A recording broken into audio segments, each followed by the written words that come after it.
We're going to be get into our review of Jurassic Park. Jurassic Park came out all the way in 1993. This is the very first Jurassic Park movie.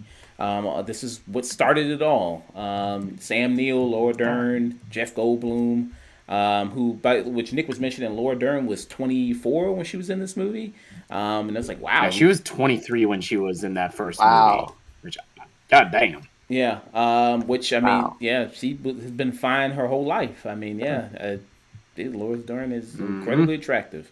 So in here you have the setup that would be known for all the other Jurassic Park movies, where you have people who come to an island, and then something goes horribly wrong, and then the dinosaurs get let loose, and then they start running around and killing people.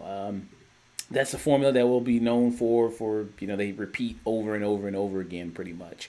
But with this one, which was directed by Steven Spielberg, also the director of classic movies like Jaws, for instance, I think what you'll see the difference with this first movie, having seen the Jurassic World movies, and have you guys ever seen the sequels like Lost World or Jurassic Park 3 or any of those ones? I think Yeah. I've seen Jurassic Park 3, but I don't really remember 2. And Koki, what about you? I've seen all of it, and the more the sequels keep going, the more I want to forget about the latest installments. Do you have any sequel of Jurassic Park that you like that better than any of the other ones, or?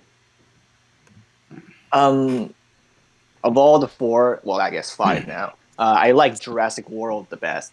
That one felt the freshest for me because it had actually John Hammond's vision come to life. What he actually wanted to make, you actually get to see that aspect. I thought was really fun. Okay. Yeah, I kind of like Jurassic World myself. I've only ever seen like the newer kind of Jurassic Park movies. I've never seen the Lost World, and I've never seen Jurassic Park 3. But I have seen Jurassic World, Jurassic World Fallen Kingdom, and then this latest one, Dominion. So yeah, I thought the first Jurassic World was kind of dumb fun. I think that personified that in a way. But then once you let something slide and you go like, oh well, I don't know, it was kind of dumb fun. Then that's when you get Dominion. So it's a slippery slope. So you gotta I mean you kind of gotta maybe be careful giving shit a pass sometimes. Um, so with this one here, with the very first one, Jurassic Park, which you see a lot of people who I forgot was in this movie. Samuel L. Jackson was in this movie as one of the IT guys working in Jurassic Park for John Hammond's character, Right. which I forgot. It's funny because I was also rewatching Goodfellas again for Ray Liotta, and I was like, oh, that's right, Samuel L. Jackson was in this. Like Samuel L. Jackson, he was the go-to black guy in the '90s. Like any kind of role for a black guy, it was like he was like the go-to. He was that guy. Just stick him in there and he'll be fine. Right. Um, so yeah, that was kind of nice. You also kind of see another character. This was B.D. Wong. This was his first appearance in the series, where he would come back up again as like one of the scientists. And like I said, with Steven Spielberg directing this, he was a master director, who's considered one of the best directors, basically, of all time.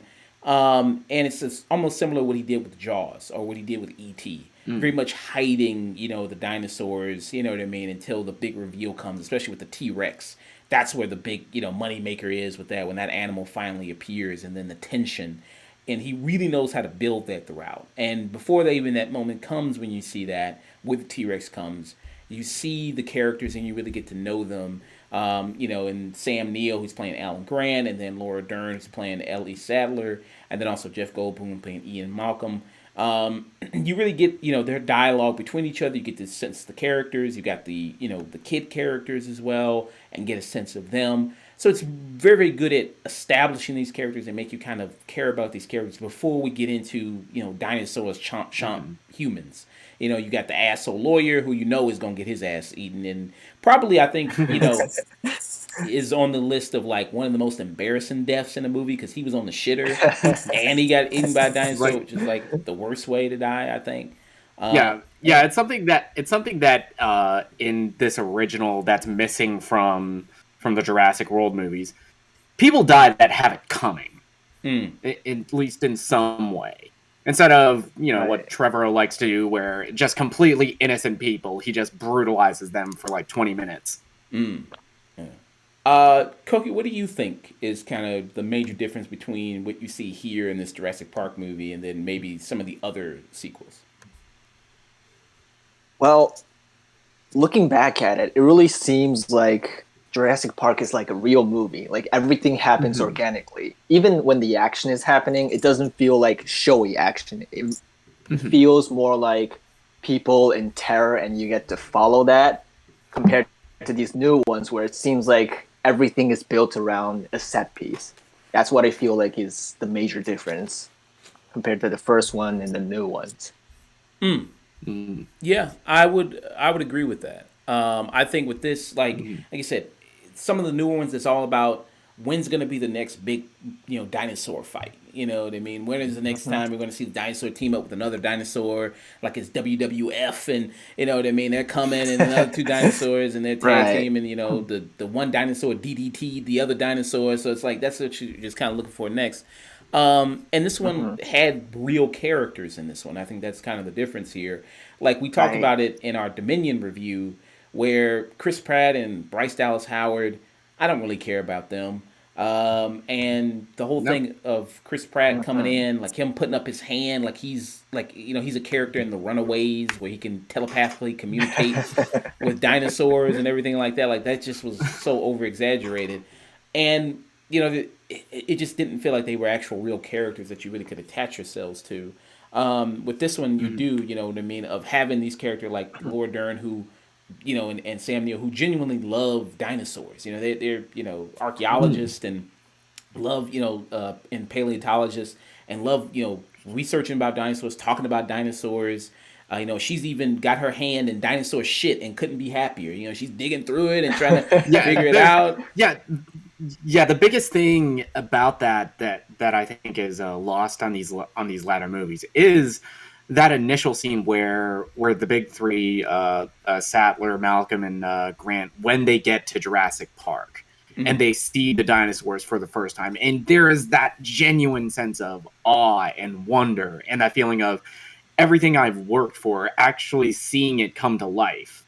Mm. Yeah, and that's a Yeah. moment that I don't think you can recreate again because now it's like it was like when the audience first saw it because it was like this was a huge Mm-hmm. moment in special effects.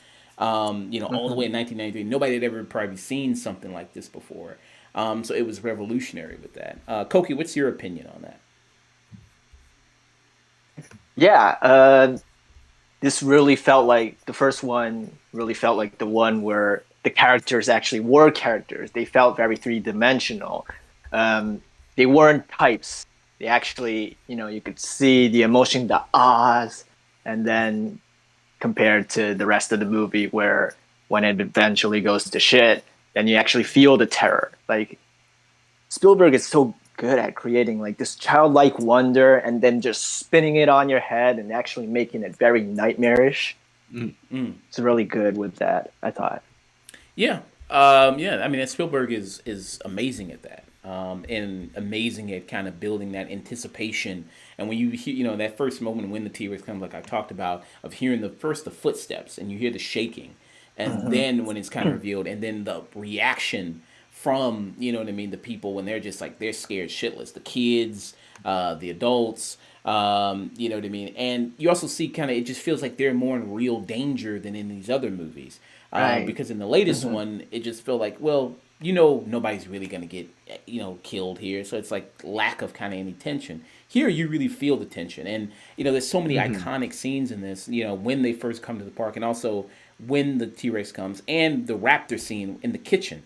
That's such an amazing scene with the child, the way the raptor is kind of skulking around, and the girl's trying to hide. That is an amazing scene. Yeah. That was really done very, very well. There's not a scene like that I can ever think of that even comes Mm-hmm. close to that in any of the newer Jurassic World movies. Like they're just mostly focused on the blockbuster element of the dinosaurs. You know what I Right. mean? Mm-hmm. Which I think that's where it loses kind of focus there. Like it kind of Yeah, had those the biggest qualities. the biggest thing is this original Jurassic Park. Spielberg was trying to make a film. He was trying to make an experience. He was trying to like uh, tell a story and show his passion for filmmaking. Everything else, make that money. Yeah.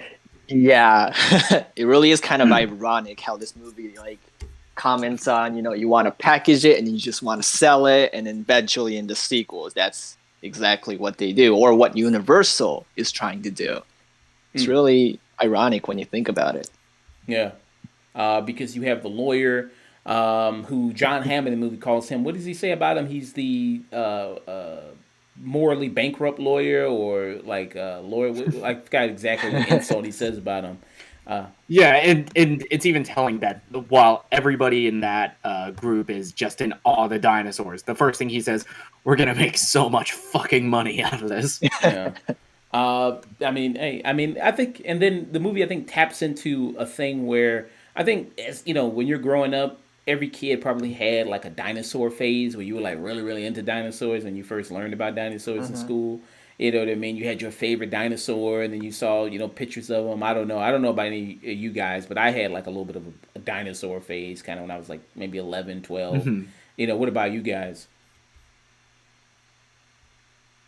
I remember watching the first Jurassic Park when I was a kid and really liking it, but it was never one of those that really stuck with me through my adulthood. Hmm. Koki, what about you? I definitely did go through my dinosaur phase, and why before watching this movie, I went to like museums, definitely was into dinosaurs, and then my perspective of them really changed with this movie. It's like, I treated it more like a petting zoo, and then watching this, they can actually eat you and harm you, and then it became, as a kid, it was really scary. It really was like a horror movie, just a horror movie, especially when you're watching kids go through this. Yeah. Um, and like this movie was so successful. Like the same thing with Top Gun Maverick, or I should say the first Top Gun movie did with like army Mhm. recruits, with that like incredibly raised, like they went through the roof. Jurassic Park did the same thing for like paleontologists, where tons of people went into the study of paleontology just because of this movie. Like people just wanted to be like Alan Grant and Ellie Sadler. You know what I mean? Just digging up bones and all that type of stuff like that. I guess when people, when they first, maybe when they got there and they started doing it, I wonder if somebody went, "What the fuck is this? Wait, this ain't what I really want." I mean, I don't see any. I'm not getting any dinosaur bones. I'm just digging up chicken bones. I wonder if there's somebody just said, "Fuck this. I'll go back to what I was doing already." Uh, but yeah, I mean, yeah, you kind of do, and the kids in this, who I do think do a wonderful job in this as well. I mean, Steven Spielberg obviously knows really what to do with. I think he's great with child actors, which is Yeah, sometimes it really is. a skill. I think so. You see some directors maybe don't know how to do that so well, and they're not just annoying kids. You know what I mean? Because in Jurassic World, where you saw that, it's like. I guess, well, the one kid, he was supposed to be a little bit older. He's supposed to be like more of a Oh teenager. my god, that kid, uh, man, that kid with his I headphones couldn't on. wait. I couldn't wait for that fucker to get killed the entire movie. Yeah, and Like, they're not gonna kill them because they're kids. It's Yeah. like yeah. they gotta live. It's like an obligation. It's like they're a kid. You can't kill them. Yeah, they have that protection of being a kid, but yeah, Yeah. I mean here I don't think they avoid the annoying kid trope, and their performance is really good. Of being scared. With looking back at this movie, do you think some of the special effects still hold up?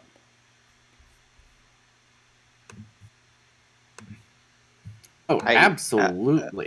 The absolutely the effects here, they're amazing for their time and even now. It was, I believe, it was actual animatronics for most of the dinosaurs that were up Mhm. close, especially the T Rex, and and then they were also did lots of CGI for courtesy of Pixar.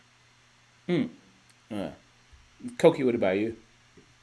Yeah, it really does hold up, especially when you first see like that big dinosaur walking eating the trees. What I can say is it actually meshes with the rest of the movie. It looks organic. Mhm. Like CG nowadays just looks way too polished, so it doesn't look like it fits with the rest of the scene. That's what I always felt like. And so, do you think like with the Jurassic World movies and the newer ones, do you think it can? Do you think it captures that sense of like with the dinosaurs, even some semblance of wow, that is really good looking, or that is really well done what they do with kind of the way the dinosaurs look and act. I think in some scenes they look. I think individually looking at CG, it looks really good. But Mhm. when you have them in all these bombastic, especially with a Fallen Kingdom, when you have all these like giant special effects types action, we're used to seeing that so much. So I guess like our eyeballs are really just trained to just distinguish that, and you're like, oh, this I'm looking at CG right now. Yeah, it's harder to impress people, with kind of special effects. Yeah. You know what I mean? It's kind of Mhm. getting harder because, like I said, people's eyes are so trained, to see that CGI. And it's also some cases, some people might say that CGI is kind of maybe, I don't know, maybe it's a case of where a lot of special effects studios have gotten just overworked and, all these different studios coming to Yeah. them. And then that's what's kind of, you see maybe some of the downgrading quality when it comes to CGI. Because you have sometimes these big movies who you would think like you got the money to really have really good looking CGI, but then sometimes it fails. We see kind of some really bad looking scenes. Thank you, Javon Good, for the 30 bits. And Javon Good said the CG is good, but nothing beats the practical effects. Yeah, I'm always a big guy. If you can do Of practical course. effects, Mhm. do them when you can. Like the Thing, even though the Thing is a 40-year-old movie, that still holds up. You know what I Mhm. mean? Incredibly well, even today.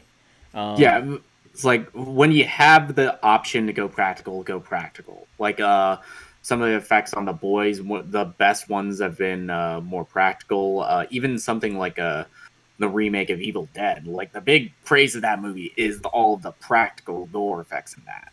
yeah. Hmm. And it was interesting reading about the boys of how they did that scene in the first episode, where the dude is crawling inside the other guy's urethra there, uh, and he's crawling inside there, and then he says, well, and then Eric Kripke was talking about how they actually built like this 10 foot long penis, and in order Right. to show it Oh, that it wait, couldn't. that scene was practical? Yeah, I think yeah, they said Yeah. some of it. Yeah, when he went inside of it, it was yeah, that was practical, and they were actually showing Oh my. some of it. And then he said the only note he got from the studio was that it just couldn't be erect. So it just that's the only thing it couldn't be. It just couldn't That's be. that's where you draw the line, apparently. Yeah, they said it just couldn't be. It couldn't look erect. That's the only Hey, it's difference. Game of Oh, Hey, Game of Thrones rules. Yeah. So he had to make they had to add like wrinkles to it, you know what I mean, to make it look kind of oh soft and my. things like that. But yeah. So yeah, that was kind of the only condition. Wow. This is shit that I didn't even need. This is some shit I didn't know I needed to know. Yeah, of all the things you want to use practical effects for, that's where you go. Yeah. The Um. giant ass. I guess that's where you use it. But yeah, I mean it was a disturbing scene, and I mean just because it's the boys, you already know where it's gonna go. As soon as he did, I was like, I already know where this is Mhm. gonna go because Oh no. it's the fucking boys. Um. Koki, is there anything you dislike about Jurassic Park? Looking back at it, really, I don't have any flaws with them. I guess as time ages by, there's the whole "kill the black guy first" trope. I guess, you know, Mhm. when you look back at it, that didn't age well. When I was a kid, when I was watching, Samuel L. Jackson's arm come off, when he died off screen, I didn't know that until like much later on watching it. So I guess maybe you could have shown that just a little bit. I guess. Also, thank you, Javon Good. Thank you for playing the Jeff Goldblum laugh. Much appreciated. It fits perfectly with the review we're doing for the Oh five yeah. bits. That laugh is good. Haha. Good remix too. That somebody did of that, by the way. It's on there. Somebody can find. Somebody just did a hip hop remix of Yeah. that laugh. Somebody did like a 5 hour remix of that. Have you seen that? A 5 hour. I didn't see the 5 hour one. Wow, Wait, Yeah, five 5 hour hours. remix. Oh yeah, wow. just him laughing crazy. Somebody's got too much fucking time on their hands. Jesus Christ. Nick, what about you? Do you have any like most favorite part of this movie and any least favorite part? I mean, this is an absolute classic film, but my absolute highlight of it is that initial scene where you get Sam Neill, Laura Dern, Jeff Goldblum, all of them seeing the dinosaurs from the first time, and how John Williams' score just builds and builds up until that epic wide shot of all the dinosaurs. And that little moment with Sam Neill, and he's like, "They move in herds." It's like him confirming what he'd only guessed and only had hypothesized about how these dinosaurs live. Mm. Yeah. And do you have nothing wrong for you with this movie? Any flaws you see? I think it does have a little bit of a slow start. The first act for me, it doesn't really pick up until they get to Isla Nublar. Mm. Okay. Yeah, I think it's great. I mean, I understand why these characters are as classic as they are. Sam Neill, Laura Dern, and Jeff Goldblum. And Jeff Goldblum. I don't know if this was the start of when people started to see him as like sexy Jeff Goldblum, or maybe that was The Fly when he Nah, really was started. Because I know with The Fly, he really that's when really, The he. Fly. I mean, with The Fly is when he really bulked up and put on some muscle and everything like that. Um, Yeah, put on some muscle, put on some wings, put on some bug eyes. Yeah, you know what I mean. So I mean some women can find that attractive, can find that hot. There's a type for By everybody. today's standards. Yeah, a lot of I think there's a lot of female David Cronenberg fans, that kind of would be into that. Um, but yeah, I mean, you have him where this was kind of sexy Jeff Goldblum. He's got his shirt, two buttons kind of open. He's unabashedly hitting on Laura Dern throughout the movie. Who, by the way, I didn't know there was such a big age gap between Laura Dern and Sam Neill. Like Sam Neill is 74 right now, and then Laura Dern's only 55. So I didn't know there was like such a big Oh, age gap there. Um, but yeah, it's funny kind of seeing him and this character. I mean, for Jeff Goldblum was a smash hit. You know what I mean? He was one of the standout favorites definitely. of the movie just because it's Jeff Goldblum. He's got that nice weird energy. You know what I mean? Charisma, charm. Known as being a kind of right now I guess a fashion icon. And we remarked it when we discussed in the newest movie of how all three of these people have all kept themselves looking really good, and have all continuously to work. Seeing Sam Neill like Hunt for the Wilder People, Laura Dern was in Marriage Story, and then Jeff Goldblum. What was the last movie I saw him in? I'm trying to think of the last thing I ever saw him in. Can't think of it right now, but I know he always continuously kind of works and kind of shows up and stuff. But yeah. Oh well, Thor Ragnarok. He was in that kind of recently too. But yeah.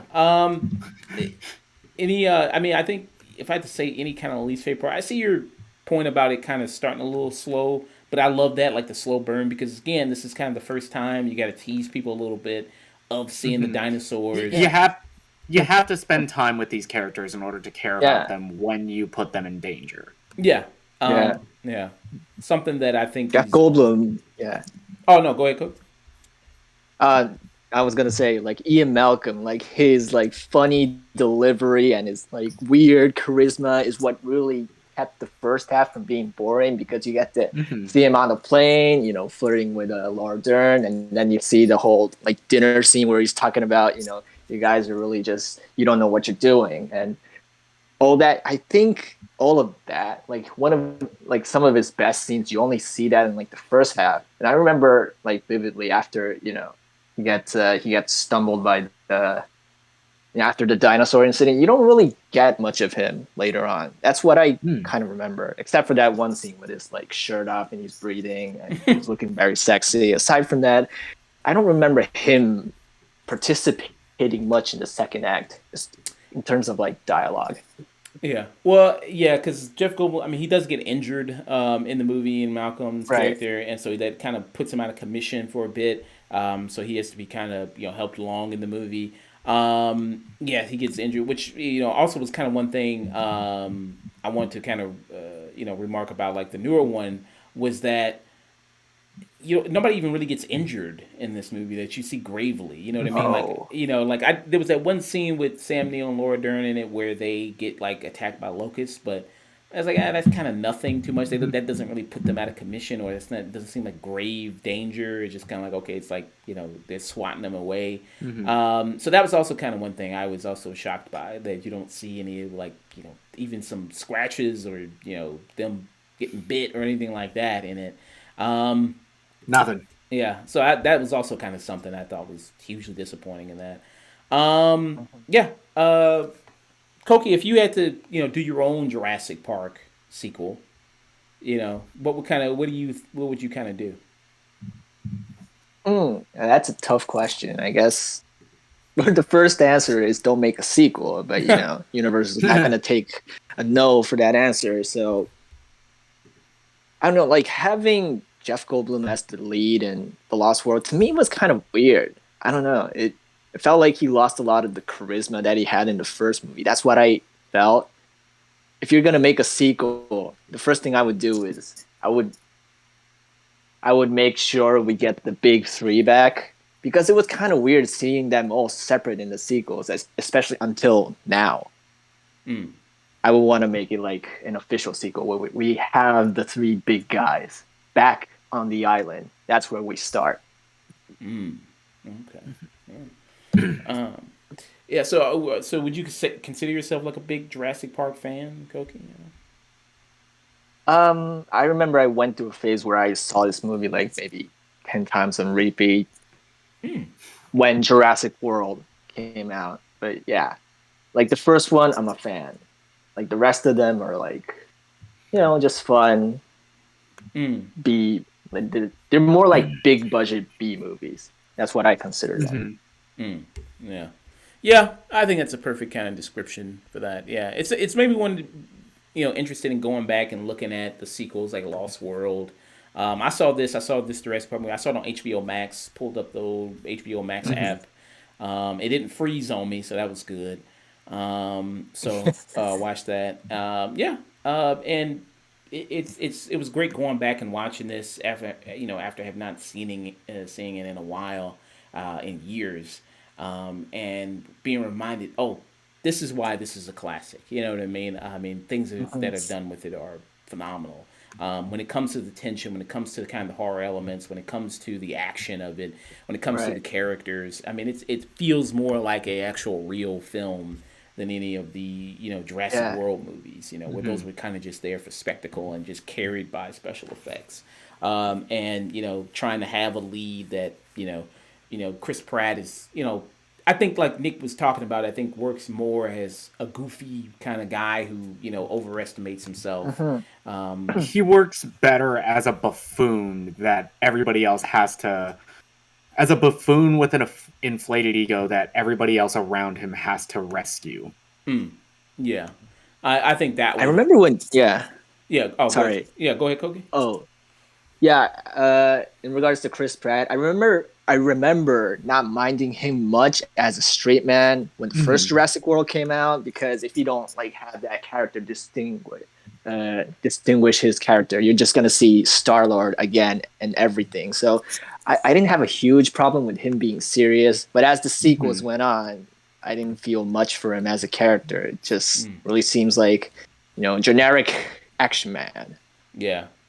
And I was watching one review, and then they were saying like how in this new one in Dominion, how like they're globe trotting and they're going all over, and he's like more of an action guy, and then it was like, wait, this dude was just a fucking zookeeper. Like, why is he like all of a sudden he's got all these other good skills? But I think they did also say, how they explain away how so many people have so many action skills is, you were in the military, or you were. He's they don't say if said that. They don't say if he was a SEAL. They don't say if he was like any combatant. They just say the Navy, and take it from somebody in the Navy. You can't do a lot of the shit that he does. Well, I guess you can't ride motorcycles. Running away from dinosaurs, you can't do that.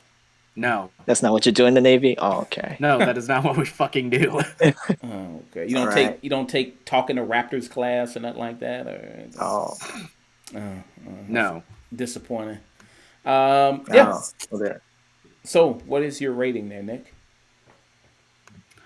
This original film, this is a tune-in. This is a must-see for anybody who has like any kind of appreciation of film and filmmaking and understand what this film did in just speaking technologically, how it paved the way for modern special effects.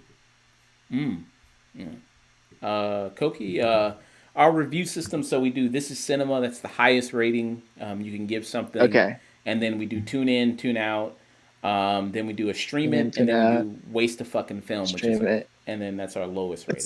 It's wow. And yeah, this is definitely cinema, just in all aspects. I mean, it's easy to say that because it's like what, almost 30 years old, and people always reference this movie whenever special effects come out, but just on a technological level, just on a character writing level, story, how to build tension, just in so much different aspects, this movie really excels um, on just like how to make a movie.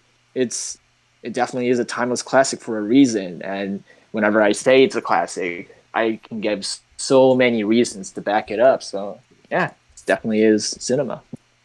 Yeah, I would have to agree as well. I think that this is cinema. Steven Spielberg, Mhm. E.T., Raiders of the Lost Ark, Jurassic Park, Jaws. I mean, guy has Mhm. an endless track record of amazing movies under his belt, and this is one of them. I mean, I know I guess his name is on it, Lost World, but he phoned that in. That doesn't really count. I don't think that doesn't really count. He kind Yeah, of, literally phone that in, as yeah, I have heard. yeah. So he was busy doing Schindler's List at the time, so that doesn't. I don't really count that one. But yeah, yeah, that was Jurassic Park. Um, yeah, let me see what the chat is saying real quick, and we'll get into our best of the year so far. But that was pretty good. That was a pretty good review. Mm. Yeah, so Elijah Bell, he's in here. He says, I feel like the classic Jurassic Park is too overhyped. Nostalgia and the soundtrack carries that movie. Oh, shut up, Elijah Bell. No, no, I guess I could kind of. I mean, it's maybe you can have that idea. I mean, the score, which is maybe something we didn't mention in the review, that is also John Williams' score is classic. That's legendary as well. Mhm. Legendary Mhm. score, one of many that John Williams did in his career. Yeah. What do you guys think about the score? It's perfect. It's one of the greatest film scores of all time.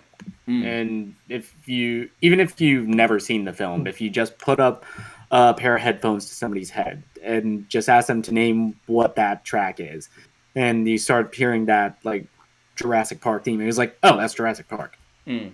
Yeah. Koki, what about you? Definitely is one of John Williams' best. I mean, it really is. It's an iconic score, and it actually matches um, how the movie's progressing. It doesn't seem like the sequels where he had to have the theme song because this is the Jurassic Park movie. It actually feels appropriate for the scene that it's in. Mm. Yeah. Yeah. Classic legendary score. With it. Also, John Williams, basically, I mean, he looks like John Hammond too. I mean, he basically kind of looks like that. So that's also, He does, yeah. it's also kind of fits too.